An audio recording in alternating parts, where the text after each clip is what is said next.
Welcome back to another episode of MotoGP Mech, and today we're going to talk about the sprint race that just happened for the Australian Grand Prix in Phillip Island. Now, before we get into it, here's how it finished. Jorge Martin won it from Marc Marquez, Enea Bastianini, Pecco Bagnaia, Fabio Di Gianantonio, Franco Morbidelli, Raul Fernandez, Aleix Espargaro, Augusto Fernandez, Luca Marini, Fabio Quartararo, Alex Rins, Joan Mir, Taka Nakagami and Lorenzo Savadori was the last one across the line. Marco Bezzecchi and Maverick Vinales had a massive crash together. Brad Binder also crashed. Pedro Acosta crashed. Jack Miller crashed. Alex Marquez crashed. And Johan Zarco also crashed. So to talk about the race, Jorge Martin got a really good start and literally checked out. Absolutely epic race from Jorge Martin. He was the Martinator. Unbelievable pace from him. Marc Marquez's race, well, look, it was kind of out of the contention for the win after turn one. It looks like that he was trying to go with Martin at the very start. Martin did hit the brakes to release the ride height system, and Marc had to run wide because he didn't think Martin was going to brake as much to release that. But he did drop an awful lot of places and had to work his way through the grid. But by the time he got through, there wasn't enough time to close the gap that Martin had built.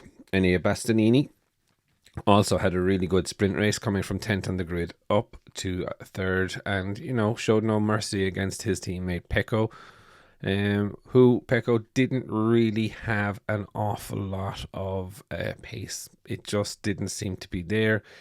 At one point before Marquez passed him, you were kind of seeing Pecco had already settled for second, but he fell back another 2 spots. Fabio Di Gianantonio is currently under investigation for his tire pressure. So I think could be in doubt that he could go back down the grid, but he had a good enough race, to be fair, for Di Gianantonio. Franco Morbidelli again, had a good race, but again, just seemed to lack aggression at some times and some points during the race. Raul Fernandez, good session from him. Did have good enough pace again to score points. May not have finished 7th, but was lucky with people crashing out ahead of him. Did beat Aleix Espargaro fair and square, which is good for Raul, coming home as top Aprilia. Aleix Espargaro didn't really see too much of him, but solid race into the points for the sprint race. Augusto Fernandez, similar sort of situation, wouldn't have been anywhere near the points without the people in front crashing out. He didn't have the pace.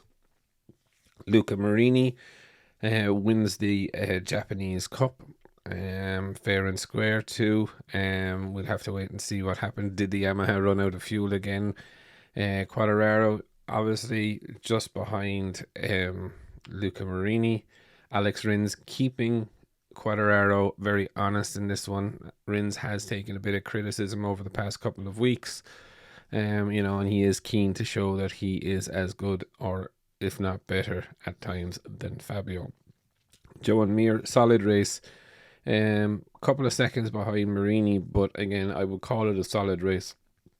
Taka Nakagami was 10 seconds behind Mir, losing 34 seconds in a 13-lap sprint race kind of tells you where Taka's head is right now with the Honda. And Lorenzo Savadori, not a bad run out for him either. Kind of one of the major incidents within the race was Bezzecchi and Vinales. And Bezzecchi was coming down the start finish straight. Mav did a brilliant move coming out of the last corner, got alongside, jump by the start finish line, and just drove past Bezzecchi. He did come back out onto the racing line, and what it looked like is that when he came back across the racing line, it just wiped all the aero from Marco Bezzecchi. Now, the other thing to note here is that the approach between the Aprilia and the Ducati into the corner, the Aprilia would kind of brake a little bit earlier and roll the speed through, whereas the Ducati would brake a little bit later and use its grunt to drive it through. From my view, it was kind of a meeting in the middle of two different things. Kind of does show that what happens though when the aero is taken off the front of one of these bikes by another rider coming in across. Now, Maverick didn't do anything wrong. There was a bike or two's length, don't get me wrong, but it just created maybe an issue that it was unavoidable. Both riders were up and fine, but it was a scary, scary crash at 180 odd mile an hour, I would think. Brad Binder again, just lost it in turn 4. Pedro Costa had a high side. I didn't see Jack's crash, just saw him more walking away.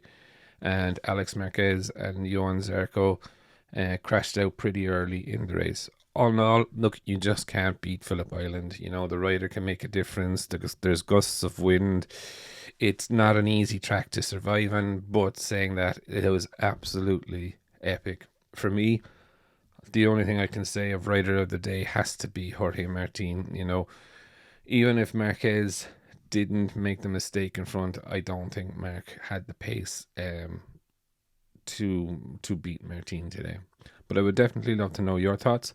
What did you think of the Australian Grand Prix sprint race? Definitely leave your thoughts in the comments below, and I'll be back again tomorrow with another video.